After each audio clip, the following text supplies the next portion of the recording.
सदा नाम घोष करो हरि कथा तेने सदा चित्ता समाधान सर्व सुख ल्यालो सर्व अलंकार आनंदे भरतसो वक्रतुंड महाकाय सूर्यकोटि समप्रभ निर्विघ्नं कुरु मे देव सर्वकार्येषु सर्वदा सर्वमंगलमांगल्ये शिवे सर्वार्थसाधिके शरण्ये त्र्यंबके गौरी नारायणी नमोस्तुते लोकाभिरामं रैरङ्कधीरं राजीवनेत्रं रघुवंशनाथं कारुण्यरूपं करुणाकरन्दं श्रीरामचन्द्रं शरणं प्रपद्ये मनोजवं मारुततुल्यवेगं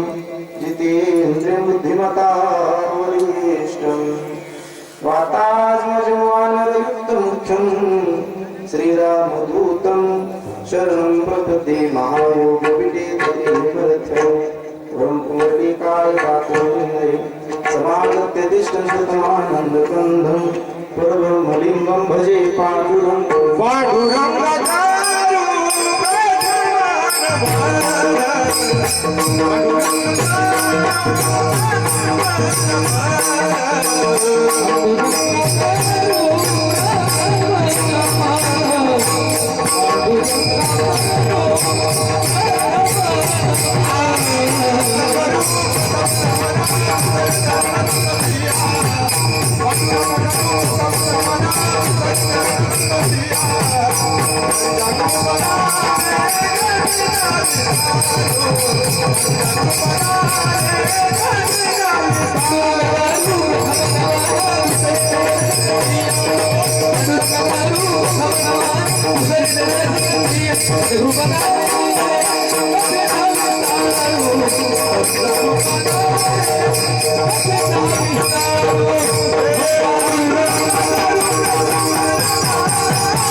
दुसरे चरण संतांच्या त्यांच्या गुरुपादाने कथेचा विस्तार बाबाजी सद्गुरुदास तुका ओम नमो ज्ञानेश्वरा करुणा करा दयाळा तुमचा अनुग्रह रूपा गुण झालो चराचय संपाद्य ज्ञानं च विदाय भक्तिविलोकितेन समाधि राजा वैराग्यवन्तं सुचारयुक्तं नमामि जोगं श्री सागुरुं नमो सद्गुरु तुकया ज्ञानदीपा नमो सद्गुरु सच्चिदानंद रूपा नमो सद्गुरु भक्त कल्याणमूर्ती नमो सद्गुरु भास्करा पूर्ण कीर्ती सेवेलागी सेवक झालो तुमच्या लागलो निज चरणा अहो स्वामी तुकया देवा यावरी न करावा वेळ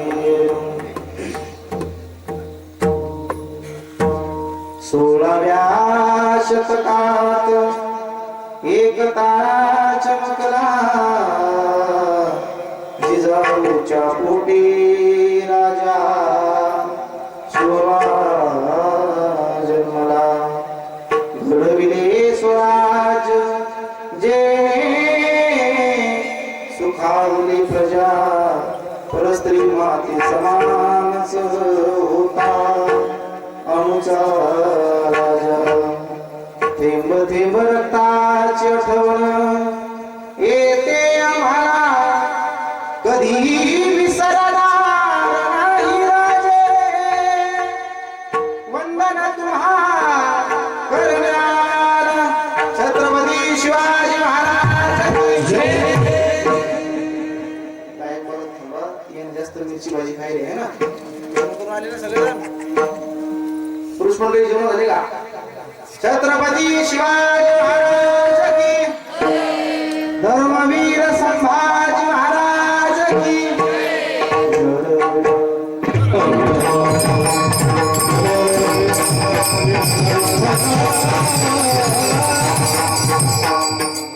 सदा नाम घोष करो हरी कथा तिने सदा चित्ता समाधान सर्व सुख ल्यालो सर्व अलंकार आनंदे निर्भर डुलत सो प्रस्तुत प्रसंगी प्राप्त वेळी कीर्तन रूपी सेवेकरता निवडलेला अभंग जगद्गुरु जगतमान्य देवीचे सुप्रसिद्ध साधू वैराग्याचे महामेरू असणारे ज्ञानेश्वर तुकोबर आहे यांचा 4 चरणाचा आणि अनेकांच्या पाठांतरात असलेला अभंग विशेष करून नामपर प्रकरणातील अभंग माझ्या बापू सेवेकरता निवडलेला आहे. विठ्ठल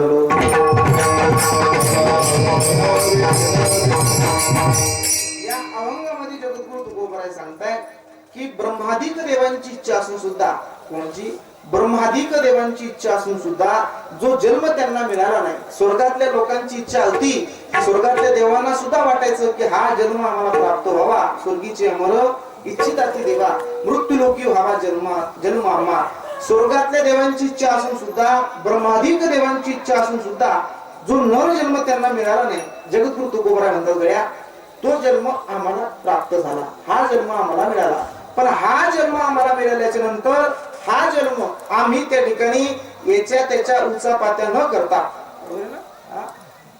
याच्या त्याच्या उचापात्या न करता त्याला दुसऱ्याला वाईट म्हणल्यापेक्षा त्या ठिकाणी दुसऱ्याला नाव ठेवण्यापेक्षा असा जन्म वाया न घालवता आम्ही तो जन्म भगवंताच्या नामचिंतनामध्ये घालवला म्हटले आम्ही हा जन्म मिळाल्याच्या नंतर हा जन्म वाया घालवला नाही तर या जन्मात त्या ठिकाणी एक काम केलं म्हटलं काय काम केलं म्हणजे सदा नाम घोष करो हरी कथा येणे सदा चित्ता समाधान महाराज म्हटले आम्हाला जन्म मिळाल्याच्या नंतर या जन्माला आम्ही सदा नाम घोष केला सदा हरिकथा केली बरं या सदा नाम घोषाचा परिणाम सदा हरिकथेचा परिणाम जगद्गुरु तुकोबर यांना याचा फायदा असा झाला तुकोबर म्हटले आम्ही सदा समाधानाला प्राप्त झालो काय झालो तिने सदा चित्ता समाधान एक साधक त्या ठिकाणी समोर बसलेला होता तो साधक जगद्गुरु तुकोबर यांना प्रश्न विचारला तुकोबर आहे झालं म्हटले सदा नाम घोष केला सदा हरिकथा केली रात्रंदिवस भजन म्हणले कीर्तन केले म्हणले हे गाव झाले की ते गाव झाले की ते गाव सदा समाधान प्राप्त झाले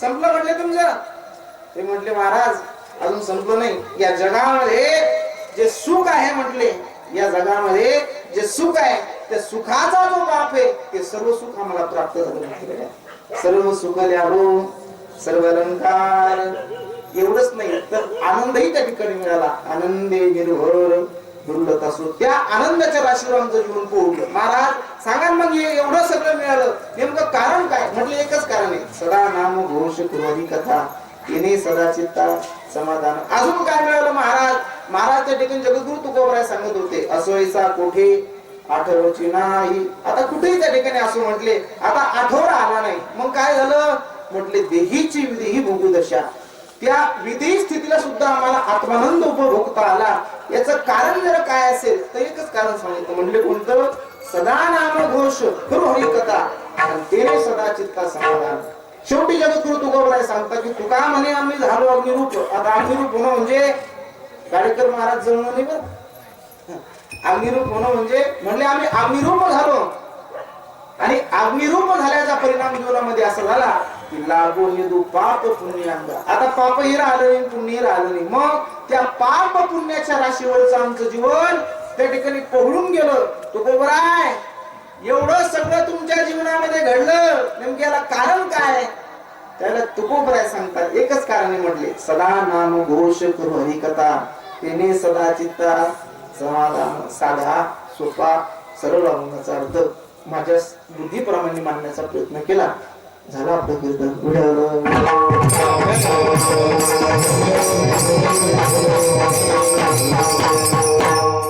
अभंगाचा प्रतिपाद्य विषय बघण्यापूर्वी अल्पसा परिहार द्यायचा तो असा भव्य दिव्य स्वरूपामध्ये चालू असलेला आपला हरिनाम सप्ताह की निमित्त तुम्हा सर्व लोकांना न्याते महाराज पण ते कारण सांगण्याकरता तुम्ही मला एवढ्या थंडी कुंडीचं बोललो बरोबर आहे की नाही मी सगळे जण जेवण करून आले का काय खाल्ली भाजी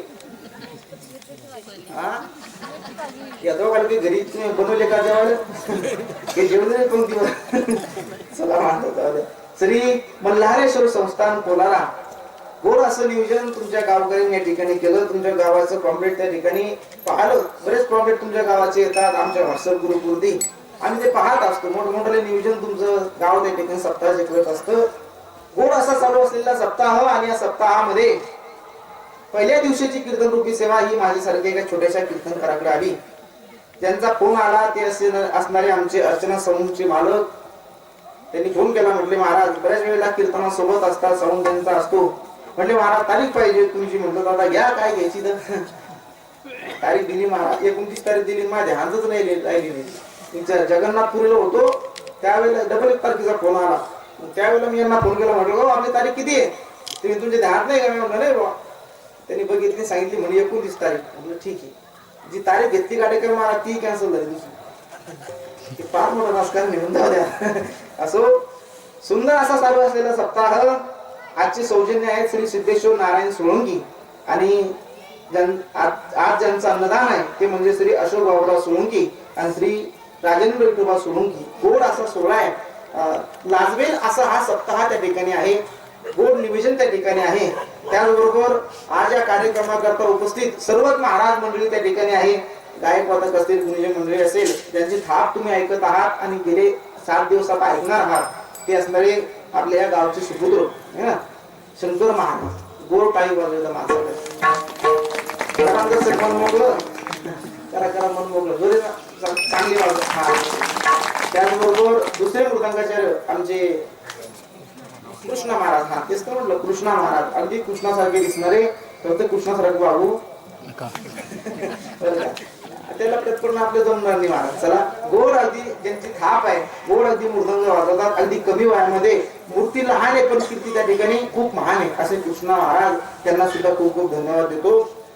सगळे गायनाचार्य असतील, सगळे टाळकरी मंडळी असतील, त्याचबरोबर ज्यांचा महाराष्ट्रामध्ये आवाज घुमत आहे गायन क्षेत्रातील म्हणा, मृदंग क्षेत्रामध्ये म्हणा, श्रीमद भागवत कथेमध्ये म्हणा, रामायण कथेमध्ये म्हणा, शिव महापुराण कथा, विजय ग्रंथ पारायण काय असेल ते महाराज संप्रदायामध्ये जेवढे ग्रंथ आहेत त्या सगळ्यावर त्या ठिकाणी कीर्तन, चिंतन, अभ्यास करणारे, गायन करणारे आमचे चिखली परिसराचं वैभव हरिभक्त पारायण ज्ञानेश्वरी महाराज गायकर. बरं का नावामध्येच ज्ञानेश्वरी महाराज, काहीच पाहायचं काम नाही. आता ते रोजच्या रोजले कार्यक्रम व्हायला लागले म्हणून त्या ठिकाणी विसरायला लागले का काय. सुंदर त्या ठिकाणी आहेत आमचे ज्ञानेश्वर महाराज गाडेकर आहे. त्याचबरोबर आमचे सपकाळ गुरुजी अगदी महाराज उत्कृष्ट कीर्तनकार आहेत बरं का. पण तरी सुद्धा गाण्याकरता थांबतात हे त्या ठिकाणी त्यांचा मनाचा मोठेपणा आहे.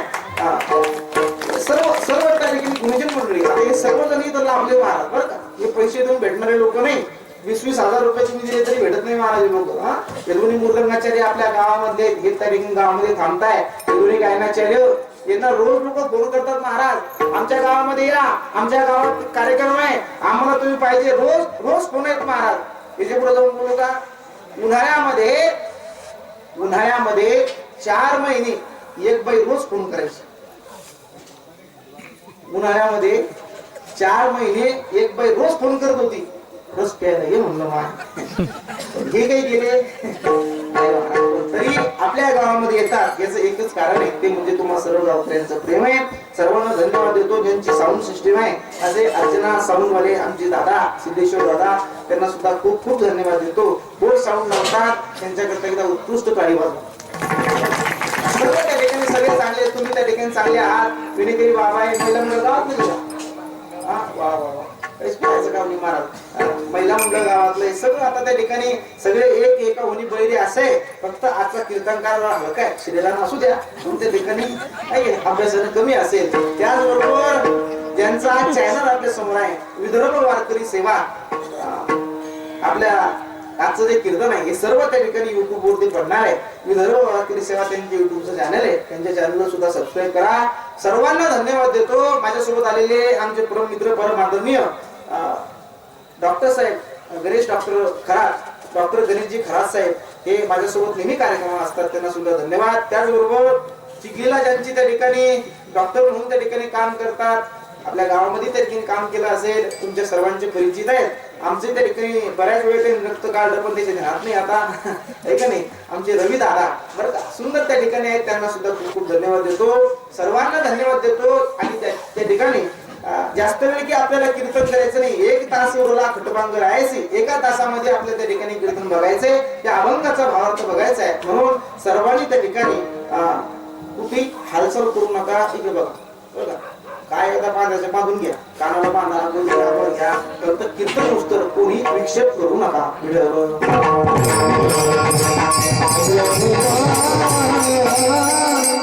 सेवेकरता निवडलेला अभंग जगद्गुरु तुकोबारायांचा आहे. या अभंगामध्ये जगद्गुरु तुकोबाराय सांगताय की जो नर जन्म स्वर्गातल्या देवांची इच्छा असून सुद्धा त्यांना मिळाला नाही, ब्रह्मादिक देवांची इच्छा होती पण तरी सुद्धा तो जन्म त्यांना मिळाला नाही, तो आम्हाला मिळाला.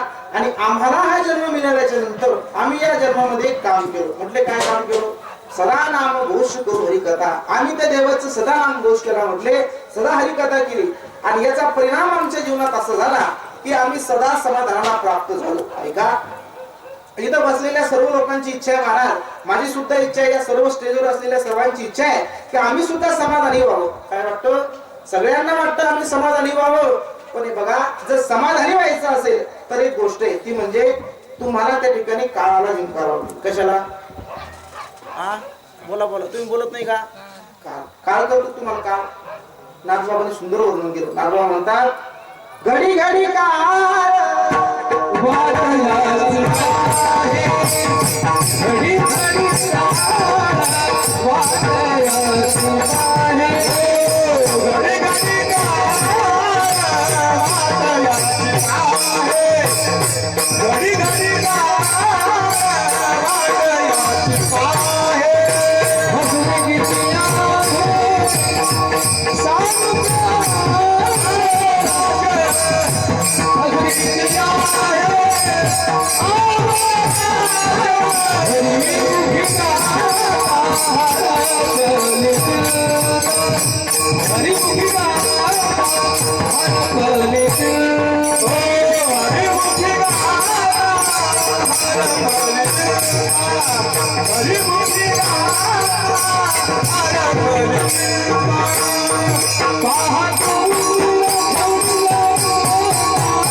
सेकंदाला काळ घेऊन जातो.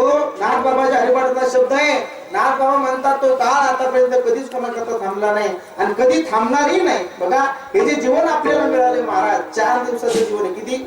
4 दिवसाचं. याच्यावर नाही महाराज, एका कवीने सुंदर वर्णन केलं. तो कवी म्हणतो 4 दिन की जिंदगी है 4 दिन का मेला है. काय म्हणतो तो कवी? 4 दिन की जिंदगी है 4 दिन का मेला है.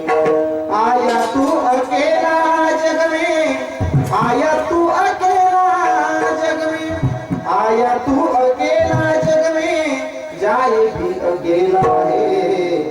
4 दिन की जिंदगी है 4 दिन का मेला है. अनुभव असा असणारा जन्म आपल्याला मिळालेला आहे. पण हा कधी त्या ठिकाणी जाईल सांगता येत नाही. का? कारण या देहावरती काळ त्या ठिकाणी धडक घालून बसलेला आहे. पण तुकोबराय म्हणताय की आम्ही त्या काळाला जिंकलो. काय केलं? जिंकलो. तुका म्हणे काळ आता करू न शके. बरोबर महाराज बोलत याला बोलाय मला ध्यानात राहत नाही. बघा, तुकोबराय म्हणतात तो जगा काळ खाये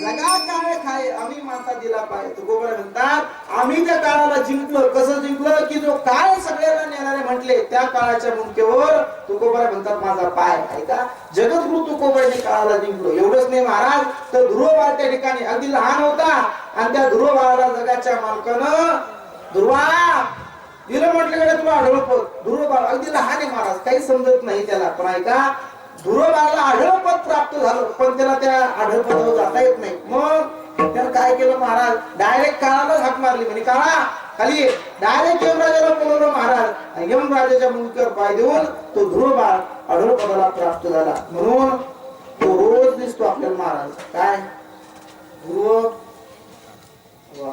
ध्रुव तारा रोज दिसतो. त्या ध्रुव महाराजांनी काळाला जिंकलं, जगद्गुरु तुकोबरायांनी काळाला जिंकलं. एवढंच नाही तर नाथ बाबांनी सुद्धा महाराज जगाच्या मालकाला जिंकलं. नाथ बाबा त्या ठिकाणी अनेक संतांचं चित्र पाहतो मला समजेल. नाथ बाबांनी सुद्धा जगाच्या मालकाला जिंकलं. जगाचा मालक पांडुरंग परमात्मा नाथ बाबाच्या घरी पाणी भरतो. द्वारकीची मूर्त एक नाता घरी आणि पाणी वाय हरी कावरीने. जगाचा मालक हे महाराज पांडुरंग परमात्मा, पण तो सुद्धा नाथ बाबाच्या घरी पाणी भरतो. तुकोबरायांची ज्यांच्यावर सत्ता होती, तुका म्हणे भावे देवा सत्ता राम व्हावे. देवाची ज्यांच्यावर सत्ता होती असे तुकोबराय. तुकोबरायांनी काळाला जिंकलं त्या ठिकाणी जिंकता आलं पाहिजे बरं का. जिंकणं कशाला म्हणतात महाराज? मग जिंकणं कशाला म्हणतात तर जगाचा मालक भगवान परशुरामचंद्रजी दशरथ राजांनी जगाच्या मालकाला 14 वर्षाचा वनवास दिला आणि वनवास दिल्याच्या नंतर जगाचा मालक भगवान परशुरामचंद्र लक्ष्मणजी आणि सीताई साहेब तिघही जण वनवासाला चालले होते. आणि जात असताना जगाच्या मालकाचं लक्षात आलं. म्हटले गड्या वनवासाला चाललोय, पण ज्या मायेने जन्म दिला आपल्याला त्या मायेचं एकदा दर्शन घेतलं पाहिजे. म्हणून कौशल्याच्या महालामध्ये त्या ठिकाणी जगाचा मालक आला आणि आल्याच्या नंतर कौशल्याई साहेबांचं दर्शन घेऊ लागले. त्यावेळेला कौशल्याई साहेब म्हणतात, रामा अरे आपल्या अयोध्येमध्ये चर्चा आहे. रामा आपल्या अयोध्येमध्ये लोक म्हणताय रामा की राम वनवासाला चाललाय. हे रामा ऐक ना, या राज्यामध्ये अशी चर्चा आहे बायांची. लोक तुषार म्हणताय की अयोध्येचा जो राजा आहे दशरथ राजाचा जो मुलगा आहे राम, तो राम वनवासाला चाललाय. ए रामा माझा तुला प्रश्न आहे रामा, सांग ना रामा, अरे खरंच चाललाय की काय राजा वनवासाला? त्यावेळेला जगाच्या मालकाच्या मुखातून शब्द बाहेर पडला, मा ए आई ऐक ना, मी खरंच वनवासाला चाललो ग रामा. अरे एखाद्या बापानं सांगितलं म्हणजे काय वनवासाला जात असतात का? अरे बापाचं काम असतं मुलाला बोलणं. एखादा बाप जर का रागवलं रामा तर त्या ठिकाणी इथलं मनावर घेत असतो का काय बापाचं? तू वनवासाला निघालाय, अरे म्हणलं असेल तुझा बाप की जा वनवासाला, म्हणून काय वनवासाला जायचं ग रामा? हे बघ तुझ्या बापानं सांगितलं तुला सांगू दे, पण मी सांगते रामा तुला, अरे मी तुला 9 महिने 9 दिवस माझ्या गर्भामध्ये वागवलेलं आहे रामा. मी सांगते तुझी माय रामा मी. ए रामा वनवासाला जाऊ नको रामा. त्यावेळेला जगाचा मालक सांगतोय, मा ए आई ऐक ना, मला वनवासाला जावंच लागेल. मग रामा सांग ना रामा, अरे असं नेमकं काय घडलं रामा की तुला वनवासाला जावं लागेल? अरे काय कारण आहे रामा असं तुला वनवासाला जाण्याचं? त्यावेळेला जगाचा मालक उत्तर देतो, मा मला वनवासामध्ये याच्याकरता जायचंय. वनवासामध्ये एक माझी माय राहते आणि त्या मायच्या मग दर्शनाकरता जायचंय रामा. आणि मी तुला माझ्या गर्भामध्ये वागवून तू तुझी माया वनवासामध्ये राहते. अरे समजतं का रामा तुला? अरे मी जन्म दिलाय रामा तुला आणि तू म्हणतो तुझी माया वनवासामध्ये राहते. त्यावेळेला रामांजी उत्तर देते, उत्तर घरी घेऊन जा. जगाचा मालक भगवान परशुरामचंद्रजी सांगताय, मा ऐक ना, अगं तू तर माझी जन्माच्या नंतरची माय म्हटले, तू माझ्या जन्माच्या नंतरची माय, पण मी जन्माला येण्याच्या अगोदर माझी एक माय त्या ठिकाणी वनवासामध्ये राहते. भाग्यवान स्त्रीचं नाव आहे ती म्हणजे आपल्या घरातली सखूबाई. मग तुम्ही बोलत नाही का? गाडी वाजवायला तुमच्याकडे तुम्ही शबरी माता मारा. आतापर्यंत लय कीर्तनकार वाटी लावली बरोबर आहे नाही? पुरुष मंडळ यावर्षी तर मोठा मोठा लावले वाटी. मला सांगा आतापर्यंत एखाद्या कीर्तनकाराला तुम्हाला सांगितलं का महिला मंडळ की शबरी माता ही चालत चालत अयोध्येला गेली म्हणून? मग उलट आश्रमात कधी रे येशील, आश्रमात कधी रे येशील, ही माझी भावना रामर रामर नंदना. रामा हे राजा अरे कधी माझ्या घरी येशील? रोज रस्ता सजत होती महाराज. कोण? शबरी माता फुलं तुडून आणायची, रस्त्यामध्ये टाकायची, रोज गाणं म्हणायची. जब मेरा का आवन होगा, शबरी के दुनिया का आवन होगा, जब मेरा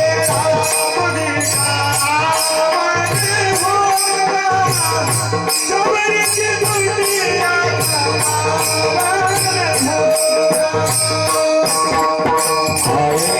प्रभु नाम तुम्हें आसन पे बिठाओगे मीठे मीठे पैर अपने हाथों से खिलाओगे साथ साथ लक्ष्मण जी का दर्शन होगा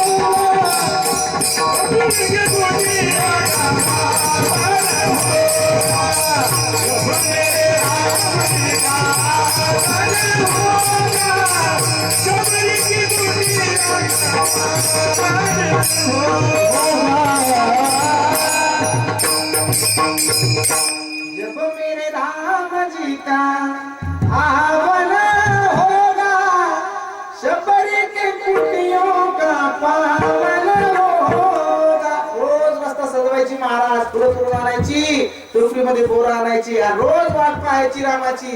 एक दिवस वाट पाहिली नाही, 2 दिवस नाही महाराज, वर्षानंतर ती शबरी माता कंटाळली नाही. अरे कितीतरी वर्ष वाट पाहत होती आणि ज्या वेळेला जगाचा मालक भगवान परशुरामचंद्रजी त्या कुट्यामध्ये गेला, डोळ्यातून धारा लागल्या शबरीच्या आणि ती शबरी माता सांगू लागली रामा झोपड़ी के भागा भूल जाएंगे मेरे झोपड़ी के भागा भूल जाएंगे मेरे झोपड़ी के भागा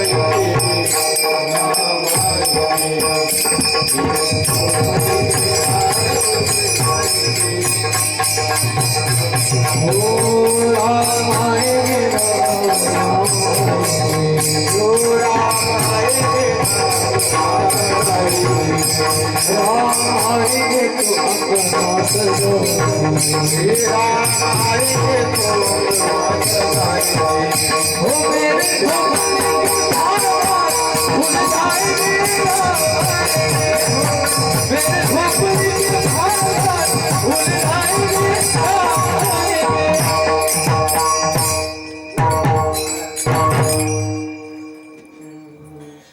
राम आएंगे तो अंगना सजाऊंगी असं जेवढं.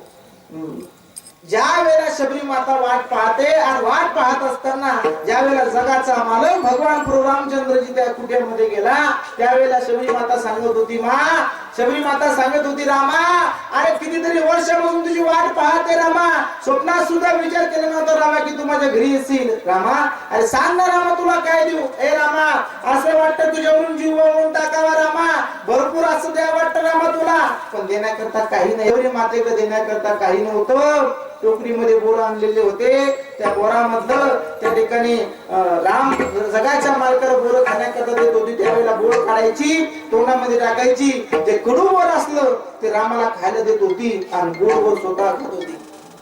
बरोबर ना? जाणार आहे का? मी जाणार नाही.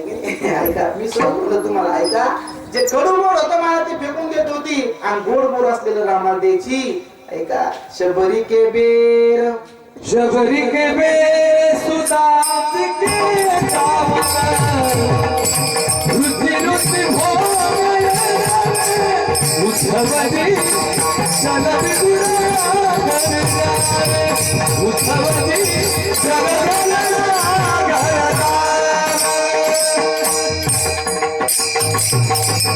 शबरी के बेर सुदाम जी के चावल,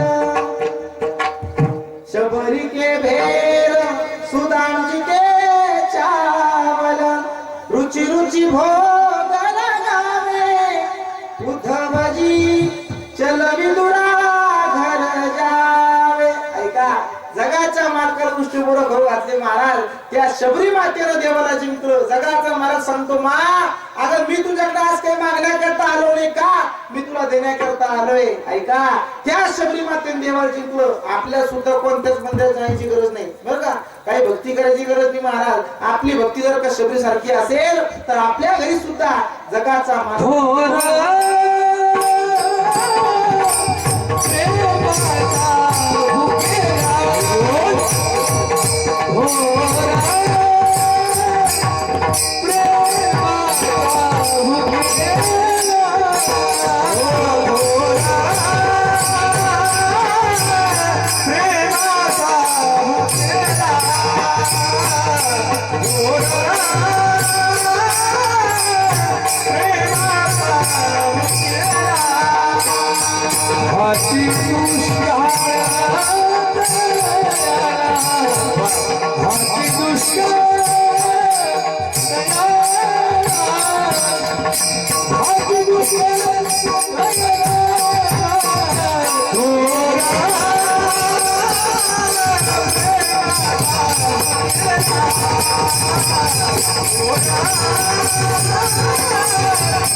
का कार्यक्रम महाराज माहिती तुमचे लेबर म्हणून साठी रोज त्या ते महाराज बरोबर उठलं सुटलं की तेच काम दुसरं कामच नाही चला थोडस बोलू द्या का माफी मागून बोलतो थोर प्रेमाचा भुकेला हा जगाचा मालक त्या ठिकाणी शबरी मातेच्या कुटियामध्ये गेल्याच्या नंतर शबरी मातेला जगाचा मालक सांगतो मा तुझ्याकडून मला आज काहीच नकोय मी तुला देण्याकरता आलो का कारण शबरी मातेने देवाला जिंकलं बघा याला जिंकणं म्हणतात आपण सुद्धा देवाला जिंकू शकतो पण आपण तेवढी भक्ती केली पाहिजे महाराज शबरी मातेने देवाला जिंकलं का हो नाथ बाबांनी देवाला जिंकलं का वळीने पाणी ज्या घरी चक्र पाणी वाहे नाथ बाबांनी देवाला जिंकलं आमच्या नामदेवाने सुद्धा देवाला जिंकलं नामदेवाचं कीर्तन चालू होतं वाळवंटामध्ये आणि जगाचा मालक त्या ठिकाणी वाळवंटामध्ये जातो नामदेव कीर्तन करी पुरे देव नाचे पांडुरंग नामदेवाने देवाला जिंकलं नाथ बाबाने जिंकलं तुकोबराने देवाला जिंकलं तुकोबराच्या पत्नीच्या पायातला काटा जगाचा मालक काढतो त्या सगळ्या संतांचं चित्र वाचा कळल तुम्हाला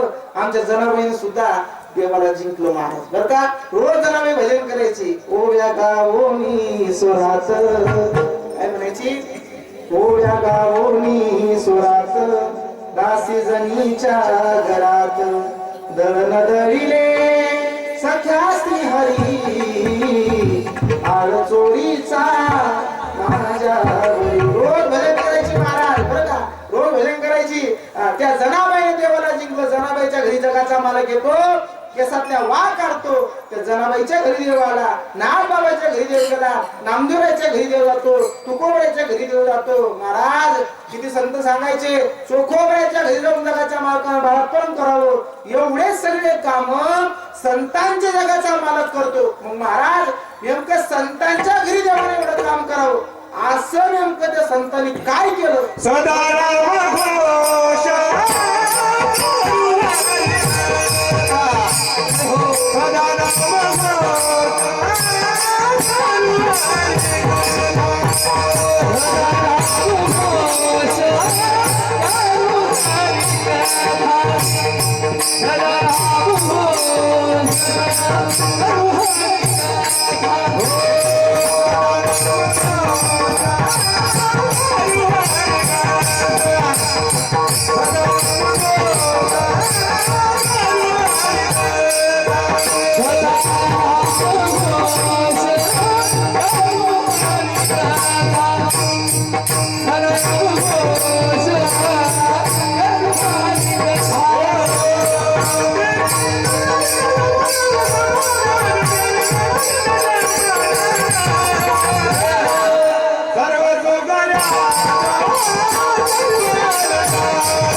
पांडुरंग परमात्माने या संतांच्या घरी काम करावं का कारण त्या संतांनी एकच काम केलं महाराज ते म्हणजे सदा नाम घोष करू हरिकथा आणि तेने सदा चित्ता समाधान ऐका तेने सदा चित्ता समाधान आता इथे बसलेल्या सर्व लोकांची इच्छा आहे महाराज लक्ष देऊन ऐका जास्त वेळ आपल्याकडे नाहीये पुढे लक्ष देऊन ऐका महत्वपूर्ण चिंतन सांगणारे समाधान मग इथं सगळे जे लोक बसलेले इथं कोणाला वाटतं महाराज की मला दुःख व्हावं म्हणून हात वर करावं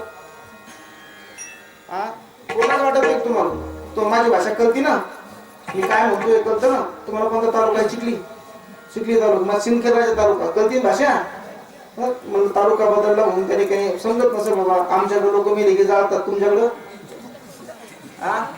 जेवण तो पाणी कळतील माझी भाषा ऐका त्या तुकोबरांचा अभंग मी सेवे करताना बोललेला आहे त्या तुकोबरांच्या 1-2 भाषा पाठ नव्हत्या किती भाषा होत्या 56 भाषेचा केला असे गौरव 56 भाषा पाठ होत्या मला तुकोबरांच्या या संतांचं चित्र वाचा कळेल तुम्हाला जी नाथ परंपरा सांगितली त्या नाथ परंपरेमध्ये एक मच्छिंद्रनाथ महाराज होऊन गेले त्या मच्छिंद्रनाथ महाराजांची हिंदी सोडा मराठी सोडा मराठी सोडा नवे त्या ठिकाणी तेलुगू सोडा बंजारा सोडा अशा कित्येक भाषा सोडा अहो बंगाली भाषा सुद्धा पाठ होती कोणती भाषा बंगालीत होती महाराज सध्या ट्रेंडिंग वर चालू आहे गीत त्या ठिकाणी इतकं व्हायरल आहे महाराज त्या गीतामध्ये त्याचं वर्णन केलेलं आहे काय सांगितले रे हे दादा गुरु मच्छिंद्रनाथ काय म्हटलेले दादा गुरु मच्छिंद्रनाथ होत्या गरमगिरी पर्वतात त्यांची भाषाच आहे लीला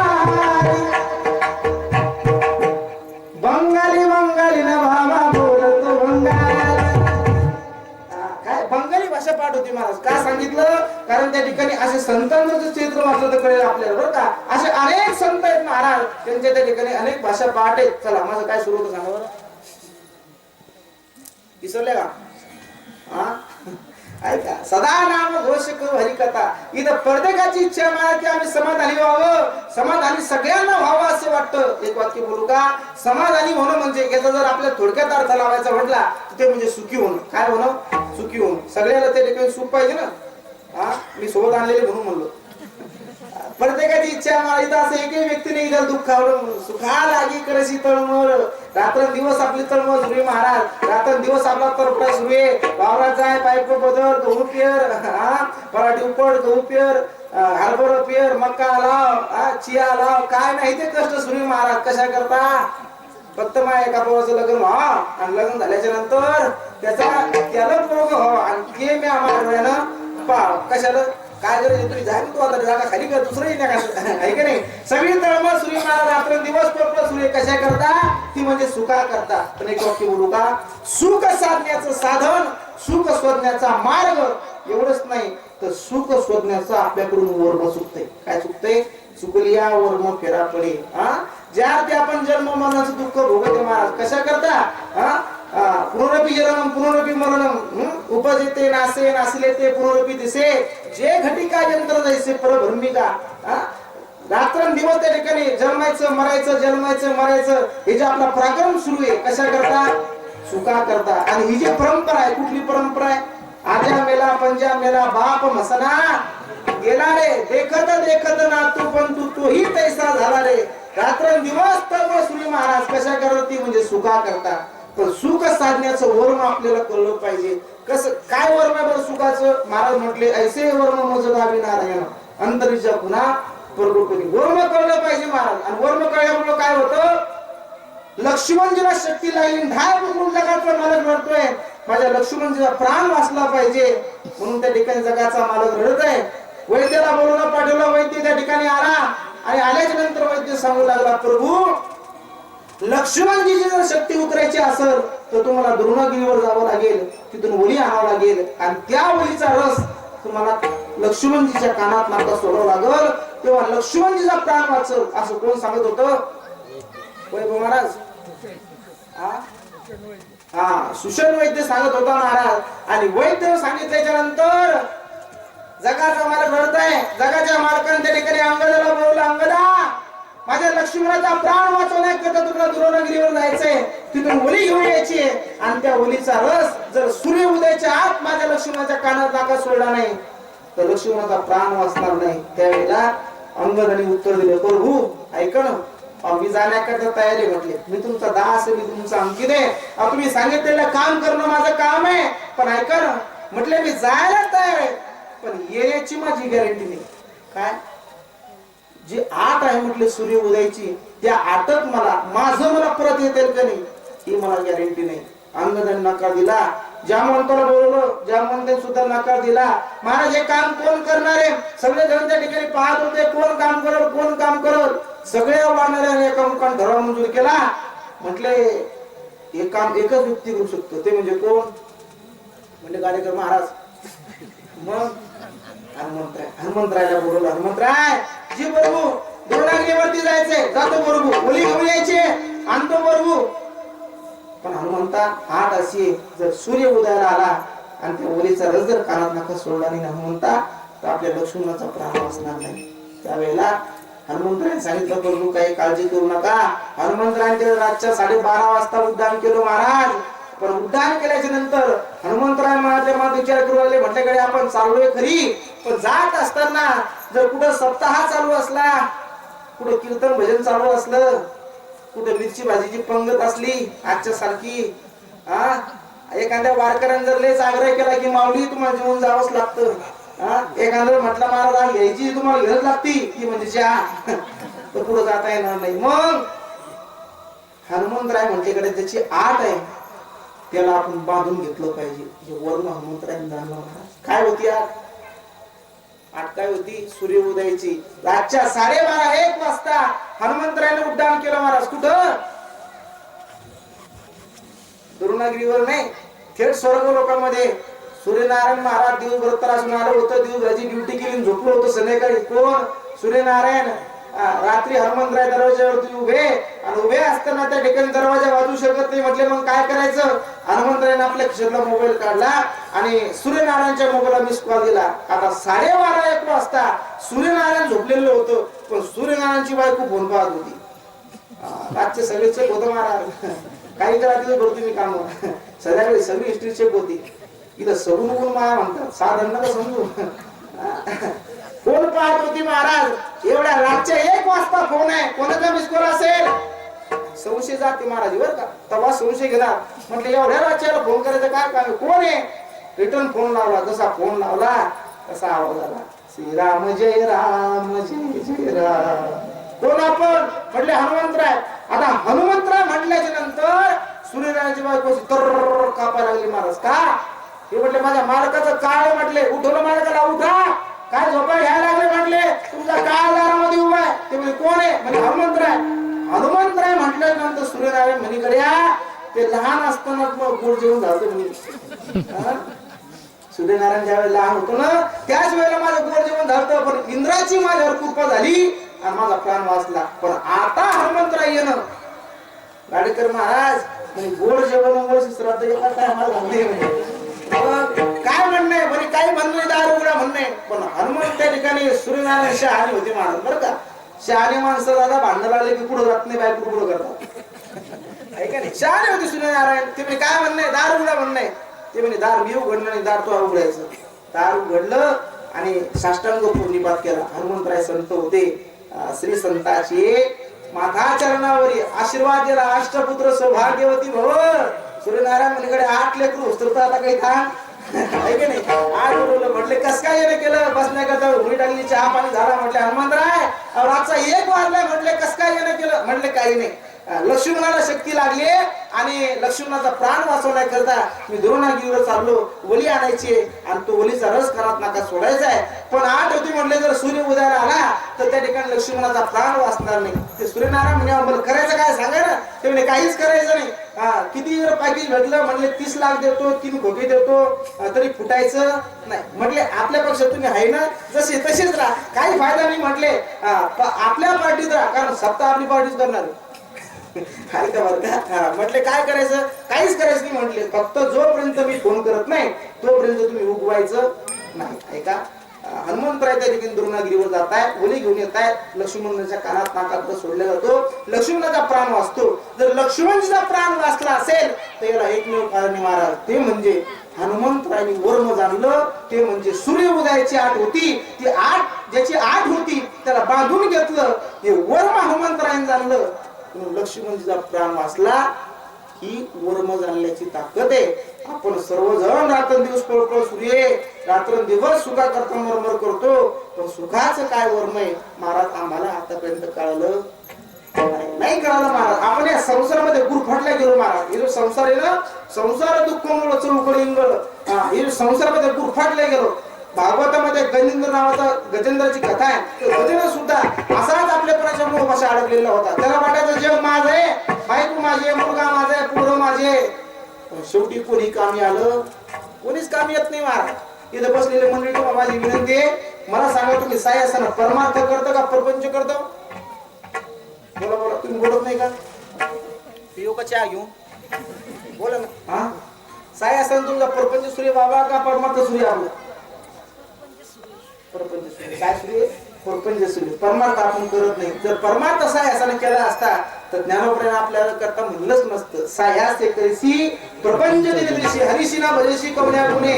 आपला परमार्थ चालू नाही महाराज, आपला प्रपंच चालू सायासानं. म्हणून संसारामध्ये आपण गुरफटला गेलो. गजेंद्र सुद्धा असाच गुरफटला गेला होता. त्याला वाटायचं सगळं जग माझं आहे, पण शेवटी कोणीच कामी आलं नाही महाराज. आणि शेवटी कोणी कामी येत नाही बरं का. किती जरी त्या ठिकाणी पैसा असू द्या, धन असू द्या, संपत्ती असू द्या, कोणी कामी येत नाही महाराज. ज्ञानोबरायचं प्रवचन चालू होतं एकदा, आणि प्रवचनामध्ये ज्ञानोबराय त्या ठिकाणी प्रवचन करत होते. आणि प्रवचनामध्ये ज्ञानोबराय बोलले. काय बोलले? कवनाचे माया बाप, कवनाचे गणगोत. ज्ञानोबराय म्हटले कवनाचे माया बाप,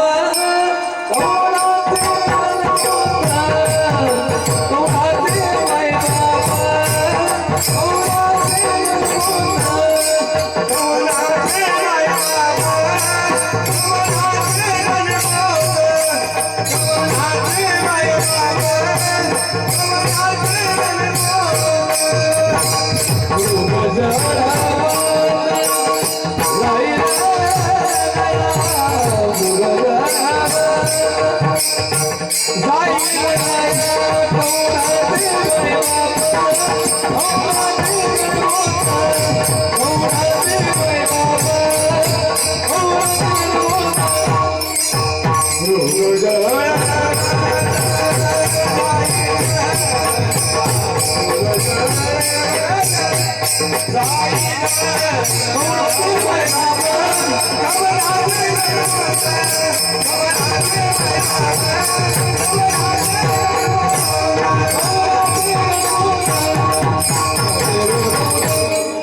ज्ञानोबाईचं प्रवचन चालू होतं. ज्ञानोबाई सहज प्रवचनामध्ये बोलून गेले. कवनाचे मायबाप, कवनाचे गणगोत. एक साधक उभा राहिला. म्हटलं ज्ञानोबाई काय बोलताय म्हणलं तुम्ही? तुम्ही काय म्हणजे कवनाचे मायबाप, कवनाचे गणगोत सुप्ते म्हणले म्हणणं. ज्ञानोबाई म्हणले कस काय बाबा? ज्ञानोबाई तुम्हीच म्हणता ना, तुम्हीच म्हणावं. तुमचे जे अभंग आहेत लेकुराचे, जाणे माऊलीचे, ऐसी करवयाची, करी लाभाविले प्रीती. ओ ज्ञानोबाई तुम्हीच म्हटले ना अभंग, पोटी भारव आहे ज्याचे सर्वस्व हेच आहे. जगाच्या पाठी जर प्रेम कोण करत असेल तर ती माय करते. तुम्हीच म्हणता ज्ञानोबाई, आणि तुम्हीच म्हणावं का कवनाचे मायबाप, कवनाचे कोण होतो? ज्ञानोबाई म्हटले बाबा सेवा करण्यापुरते मायबाप आपले आहेत, पण हे मायबाप अरे अंत काळाच्या जबड्यातून, दुःखाच्या जबड्यातून तुला सोडतील, या भ्रमात तू राहू नको. ते म्हटले ज्ञानोबाई काय बोलता? म्हटले आम्ही घरी गेल्याशिवाय अजून सुद्धा माझी बायको जेवत नाही. काय सांगा तुम्हाला? खरंच खरंच मी जोपर्यंत घरी जात नाही ना तोपर्यंत अजून मी बायको जेवत नाही दादा. महिने मला नाही मी दृष्टांताने सांगतो महाराज तुम्ही लगेच सिरियस झाले. ऐका मी घरी गेल्याशिवाय म्हणजे माझी बायको जेवण करत नाही, माझा बाप अन्नाचा कण सुद्धा खात नाही, माझी माय तर मी वाटच पाहत राहते. म्हटले गड्या मी जोपर्यंत घरी जात नाही तोपर्यंत हे सगळे जेवत नाही, हे सगळे माझे. म्हटले समजत नाही तुम्हाला? ते म्हटले बाबा हे सगळे कुठपर्यंत सांगू म्हणजे तुला? जोपर्यंत तुझ्याकडे पैसा आहे ना, गाडी कमाला थांबव, जोपर्यंत तुझ्याकडे पैसा आहे म्हटले धनी संपत्ती न तोचपर्यंत तुझे. जोवरी नका तोवरी म्हणती माझा. ऐका महाराज कोणी त्या ठिकाणी जोपर्यंत पैसा आहे ना तोचपर्यंत समाज तुझ्या मागे. म्हटले अरे या जगाची रीत आहे, या जगाची अशी रीत आहे. म्हटले पैशावाल्याचे काम फोनवर होतात आणि गरीबाला 4-4, 5-5 चक्र मारून सुद्धा त्याचं काम होत नाही. या जगाची रीत आहे. म्हटले या जग त्या ठिकाणी कसं आहे, धनवंता रागी सर्व मान्यता आहे जगी. ज्याच्याकडे पैसा आहे ना, धन आहे ना, संपत्ती नाही लोक दादा म्हणतात. ज्याच्याकडे काहीच नाही ना गड्या हो त्याला कोणीच माझं म्हणत नाही. पण ऐका आज रात्र आहे, उद्या 6 वाजता दिवस उजळणार आहे. बरोबर आहे ना? दिवसाची रात्र होते, रात्रीचा दिवस होतो. राजाचा रंग आणि रंगाचा राजा व्हायला वेळ लागत नाही. म्हणून जी परिस्थिती आहे ती परिस्थिती माणूस स्वीकारली पाहिजे आणि कधीच कोणाला हलकं समजू नये. चला ज्ञानोबाई म्हटले बाबा त्या ठिकाणी मायबाप कुठपर्यंत सोबती असतात त्या ठिकाणी जोपर्यंत तुझ्याकडे धन आहे, संपत्ती, पैसा आहे तिथपर्यंत. तो म्हटला काय बोलता? म्हटले हे सगळे माझे. ज्ञानोबाई तुला बघायचं ना, 3 दिवस त्याला आपल्याजवळ ठेवून घेतलं ज्ञानोबाईनं आणि त्याला एक अशी विद्या शिकवली की या शरीरातला धनु नावाचा प्राण बाजूला काढून या शरीरावर केलेली प्रतिक्रिया पाहता येणं अशी 3 दिवसामध्ये विद्या शिकवली. आणि 4थ्या दिवशी ज्ञानोबाई म्हटले बाबा जाय घरी जा, रात्री जेवण करून झोप. झोपल्याच्या नंतर बायकोला त्या ठिकाणी हळूच रातच्या 12-1 वाजता झोपेतून उठव आणि तिला म्हणा डाव्या साईडला नाही का माझ्या छातीत दुखू राहिलं. जर दादा जर म्हटले दवाखान्यात चाल तर जाऊ नको. सकाळी 6 वाजता या शरीरातला धनु नावाचा प्राण बाजूला काढ. 7 वाजता मी येतो म्हटलं. घरी गेलं महाराज. ते घरी गेल्यानंतर रात्री जेवलं, सोल्याची भाजी होती, दणकवून सोले खाल्ले महाराज. झोपलं.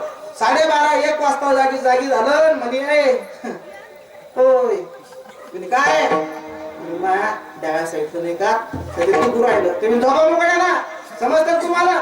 रात्र दिवस काम करा म्हटले, सकाळी उठा, 2 लेकरं त्याचं काम करा, त्याला गावली घाला, कपडे घाला, शहरात नेऊन घाला, परत घरी या, स्वयंपाक करा म्हटले. तुम्हाला त्या ठिकाणी गिरण्या करता ताट वाढून द्या आणि त्या ठिकाणी मी वावरात रात्र दिवस काम करायचं. 2-2 प्लॉट काढले म्हणे यंदा म्या गहू पेरले, तिथं वावरात येत नाही, सगळं काम म्या करायचं आणि रात्री नेमकं जाऊन टाकाव. हे दुखतं मग ते दुखतं गबाला नेऊन ते बोलतच ते महाराज डबल काही कसं बोल ले का झाले मला तिथं आहे काय म्हणून तर आम्ही करून नाही आलो भेटत नाही याला काय बघा मामा पोरगी गिरगी हा आहे का पाया पण मामाच्या रोज मामा चला जाऊ झोपलो माना ते झोपल्यानंतर सकाळी 6 वाजता त्याने शरीरातला धनुनावाचा प्राण बाजूला काढला 6:15 6:30 वाजता बाईकला चेव आला आणि चेव आल्याच्या नंतर आता शेजारी झोपली होती उठता उठता अंगाला स्पर्श झाला तर अंग थंडगार लागलं बाबा अंग थंडगार लागलं बायको वाटलं थंड कसं काय पडलं गड्या 4-5 दुला घेतल्या म्हणे अंगावर थंड कसं काय पड चेकअप केलं बायकोनं तो म्हणले गड्या सगळं अंग थंड पडलं बाबा मग ज्या ते अंग थंड पडलं त्या ती बायकोनं अनुमान अंदाज लावला म्हणे हे ज्या ते अंग थंड पडलं हे गेलो म्हणे गड्या पण अजून कोणाला माहित यांची लाईनी बहीण म्हणले पुण्याला तिला जर आता फोन केला तर तिला यायला किमान सकाळी फोन केल्यास नंतर रातचे 8 वाजून यायला 8 वाजता आल्यास नंतर ती घंटाभर रडल 9 वाजता त्या ठिकाणी बाहेर काढतील 10 वाजेपर्यंत माती होईल आणि 11 वाजता म्हटले जेवण होईल आता आजचा सोमवार आणि उद्या डबल 11 वाजेपर्यंत उपाशी राहायचं जमून का म्हटले मग हळूच गॅस पेटवला महाराज आलू होते घरी कापले मस्त पैकी इंद्रायणी राईस होता खिचडी केली महाराज आलू टाकून खिचडी शिजली आणि त्याच्याकडे अशी बघून बघून खात होती कोणाकडं प्रेताकडं ते प्रेत ते धनु नावाचा प्राण पाहत होता म्हणले कड्या मी तर तू मला आरची समजत होते म्हटले आहे का नाही मी तुला माझी आरची समजत होतो तुम्ही आरची विसरले नाही अजून वर्षाची आरची सैराट हा तीच तुला माझी आरची समजत होते म्हटले कड्या मी पण तू चंद्रमुखी नाही गेली म्हणे ऐका खिचडी खाल्ली जशा तसे भांडे बाबा लावून ठेवले आणि 6:30 वाजता जोर जोरात रडायला सुरुवात केली लय चांगला होता माय जोर जोरात रडायला महाराज रोज कीर्तनात गायन करायचा अशी कोणती कथा सोडली नाही माय जोर जोरात रडायला महाराज बायकोचं नाम नाही करायचं गाव गोळा झालं मायबाप जागी झाले तिचं रडणं सुरू होतं तुमची काय जत्रा भरली आता काय नाम करता मला तिचं जोर जोर ना बाईक पुरायला लागली माय वेगळी रडत होती माय मधील देवाचे काटोळे फुटले बाई देवान मला न्यायचं होतं माय महापुरा ठेवायचं होतं बाप तेच म्हणत होता माय तेच म्हणत होती बहीण तेच म्हणत होती सगळं गाव म्हणत होतं आणि एवढ्यामध्ये सगळं गाव जागी गोळा झालं आणि एक म्हातारी पुढे आली बाईक रडत होती मला ती रडणं सुरू होतं तेवढ्या आता गावात प्रत्येक गावामध्ये म्हातारी असतातच एक आजी पुढे आली म्हणे माय अगं समजतं का तुला पाहिलं त्या 2 लेकरं ऐकलं लाज झाले म्हणे लेकरं रडू नको ते सगळं पायानं म्हटले आता हे गेलं म्हणे जाऊन गेलं पण ते लेकराचं पायानं जर शिक म्हणे काय झालं ते कोणाला सांग म्हणे आत्या काय सांगा तुम्हाला म्हणजे सांग ना काय झालं म्हटले 4 महिने मला लोक घरी येत नाही ते तर सुट्टीच नव्हती म्हणे कोणच पाहिले 4 महिने घराचं 4 महिने घरी आले नाही म्हटले ही कथा झाली की ती कथा ती कथा झाली की ते गायन झाले की ते कीर्तन म्हटले 4 महिने घरी आले नाही मग 4 महिन्यानंतर घरी आले उन्हाळ्याचं सीझन होतं आणि आमचा आंबा उतरल्याच्या नंतर आंबे सरून चालले होते म्हणे पण मी आम्हाला त्याला म्हणलं की तुम्ही काय करा या मला लोकांना जेवायला बोलवा मग त्या ठिकाणी बोलवलं म्हटलं त्याने फोन लावला वय मला या जेवायला रसाले खायला वय मला झाले म्हणे सकाळ गुरुजी जागी बोलून घेतलं शिंदे हळून त्या ठिकाणी सुरू केला नाही या म्हटलं जागी बोलवलं आरतीला सांभाळले मालक म्हणे या तुम्ही आपल्याला काही भजन गीजन नाही पाहिजे म्हणे पण या सगळं म्हणे कोल्हापूर 2-3 माणसं आले शंकरदादाला बोलवलं सगळे महाराज गोळा झाले रसाळी केली म्हटले सगळ्याची जेवण झाले आणि जेवण झाल्याच्या नंतर रातचा 8:30 वाजता सर्वजण गप्पा करत बसले होते म्हटले पण तेवढ्यामध्ये सांगू का त्या काय झालं तर काय झालं माय म्हटले आमच्या घरातली लाईट गेली त्यानं पण गावात पाहिलं तर लाईट होती पण आमच्या घरातली लाईट नव्हती मग त्यानं पाहिलं लाईट उडालेला होता मग त्यानं सगळ्या दुकानात पाहिलं व त्या दुकानात लाईट घटला आली मग त्यानं मंदिरातला लाईट काढून आणला कोण म्हणून असं बाईक उडत होती महाराज सगळं गाव उडत होतं नाही का 7 वाजता माझ्या ज्ञानोबराचं आगमन झालं भिक्षाम देही म्हातारी दारात आली माय म्हणे मेल्या अरे घरात पोराचं प्रेत पडलं ना भिक्षा मागायला आला तुम्ही समजतं का त्यावेळेला ती ज्ञानोबरा म्हणे बाई हात जोडून विनंती तुम्हाला इज्जतीत बोला म्हटले. मी काही गावात बसायसारखा नाही. ते बघा म्हटले ज्या घरासमोर गेलो आतापर्यंत, ज्या गावात गेलो, ज्या दारात गेलो म्हटले, त्या घराचं त्या गावाचं सुहित केलं म्हटले. रोज नेहमी म्हटले माझ्या जीवनामध्ये 5 घरं मागायचे, पण ज्या घरी गेलो त्या घरून कधी विनमुख आलो नाही. दोघांचं भांडण लागलं महाराज. म्हातारी माझी मी तुला भिक्षा देणार नाही. आणि ज्ञानोबा म्हणे मी तर भिक्षा घेतल्याशिवाय जाणार नाही. गावामध्ये एक कपड्यावर उभं राहिलं. ते पांढरं शुभ्र कपडे असतात महाराज त्याचे. मच्छर जर गेलं ना तर चिरण एवढी कडक दिसते. पांढर ते गोरखच असतं, पण टोपी काही नसते बरं का त्याला. पुढारी म्हणतात त्याला, पुढारी. त्याला काय झालं म्हटलं घरात पोराचा पिरियड पडलं नाही, दादा भिक्षा मागायला लागलं. ते म्हणजे हो समजतात तुम्हाला. ते म्हणजे दादा तुमचा मला पहिलाच संबंध आहे ना. दादा पहिला संबंध आहे म्हटले. आपलं काही काम साधं भोळे म्हटले गड्या. पण मी ज्या घरात गेलो, ज्या दारासमोर गेलो, कधीच बिंदू गेलो नाही. म्हटले एक काम करा, तुम्हाला जर भिक्षा पाहिजे असेल तर तुम्हाला त्या बाईचं पूर्व जिवंत करावं लागेल. ज्ञानोबा म्हणे बाई अरे माय माय मायला म्हणलं माय जर तुमचं पूर्व जिवंत केलं तर काय रे साल. मात्र मी बाबू गावाच्या कडेला 10 एकर जमीन आहे, प्युअर काळीची म्हटली. 10 एकर जमीन देते. ज्ञानोबाला आतमध्ये नेलं. आतमध्ये गेल्यास नंतर ज्ञानोबाने प्रेताला पाहिलं.